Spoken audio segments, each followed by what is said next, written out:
Folks, welcome back to Real or Reality News, where we break down the data stream as we get it and we decide, is this real life? Is this manufactured news? Is this a movie that we are witnessing? If you guys remember from the first video from before, it begins, I'm in a human resources office. I am being yelled at by an human resources operator we had nicknamed Skeletor.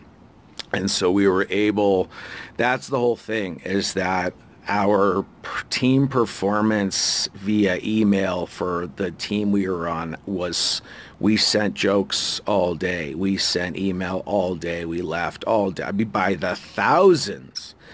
Somebody in the team got in trouble. They got looked at. They saw the volume of emails. And so myself and one of my greatest friends and probably the funniest person I've ever witnessed, would just email back and forth. And we had a nickname for everything. We had a nickname for everybody, and we had a nickname for everything. You know what the Roch Bang Out is? I do. And he does as well. All right. And what about the failed college athlete? Do you know who the Bulldog is? Have you heard of Hedron James? Nicknames we had and things that people were doing, we were openly talking about in a language that only he and I knew. So they had our emails by the thousands and knew that we were quote unquote abusing the email system, but had no idea what we were talking about and had no idea and could not prove what we were talking about because the lingo was so deep. So hilariously deep. And so all we could do is be yelled at for abusing the system. So that always makes me laugh, because what had happened was, I believe on that Friday, or I had taken the Friday off, and I think this all fucking shit the bed on that Friday when that whoever it was got in trouble. I got wind of it. I roll into the office on Sunday. I'm like fucking Spy McSpy, deleting every single everything off, because I'm like, well, they're going to be looking.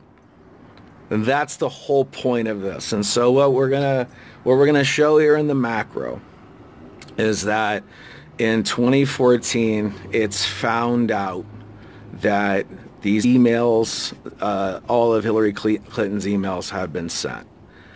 Which means that, does she know about that person, yes or no? If she does not know about this person, then that person has the emails she deleted. If that person has the emails that she deleted, then those emails, if laid out and looked at from a 40,000-foot view with their attachments, banking, organizations, and the movement of money, would show complicit actions in whatever they were working on. Again, if you're just doing the best and the brightest for the best of America, then who cares? You should show full transparency of your actions to show this.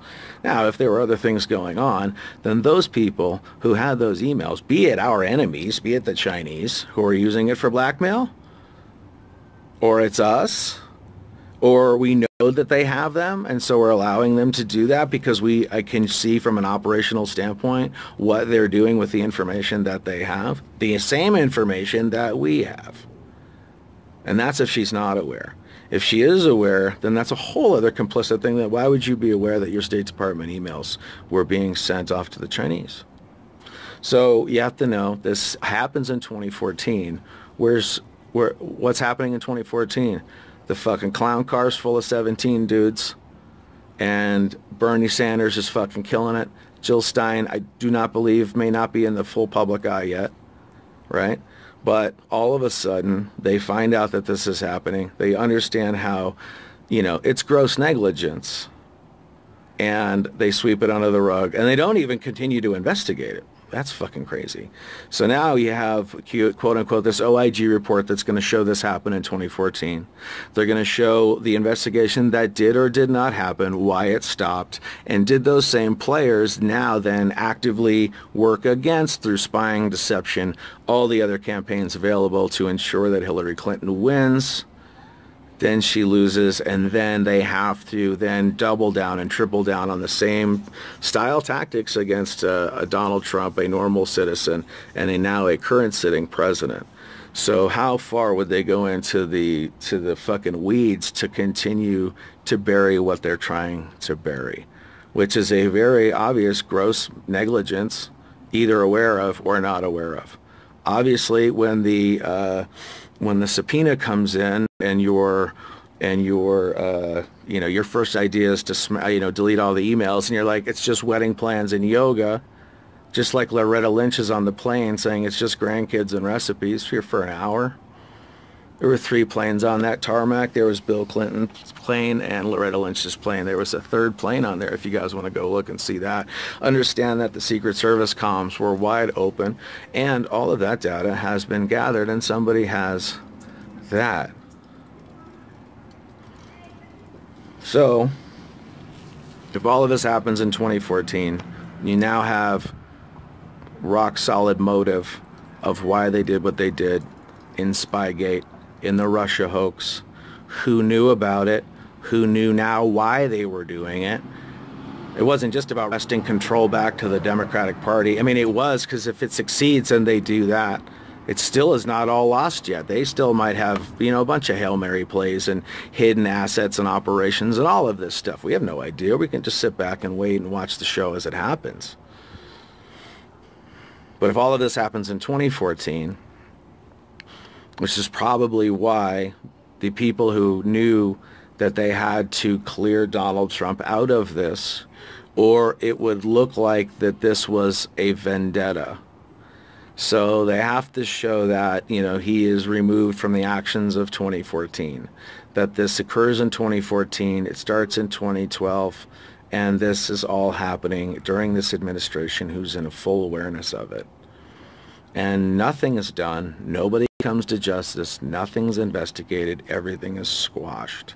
So in now the last 3 years, where even the most micro-targeted process crime is dealt with in fucking, the most harshest of terms, and the folks on the left celebrated it because it helped their cause. And the people on the right were saying, well, geez, I hope the rule of law is applied equally as we're seeing. So now we have a very, very blatant thing in 2014 that not only was the law seen to be broken, ignored, and covered. Then they're like, what's this guy doing in Utah?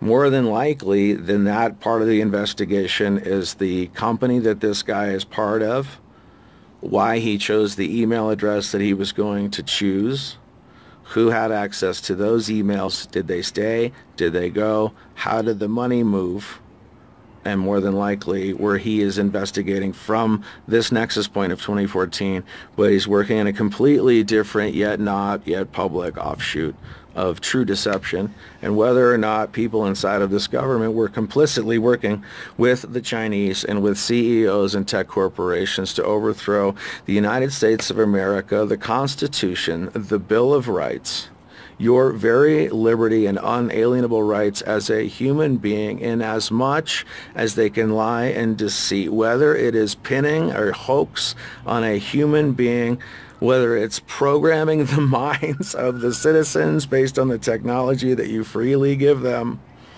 in a society where you're pushing violence through socialism versus capitalism, and you have the rabble spinning off into basically out of control, but in the full control that you need them to be, because in that chaos allows the deception that's happening on micro levels, be it the building of weapons, the building of algorithms, the building of human control, or the building of a conspiracy to hide a conspiracy.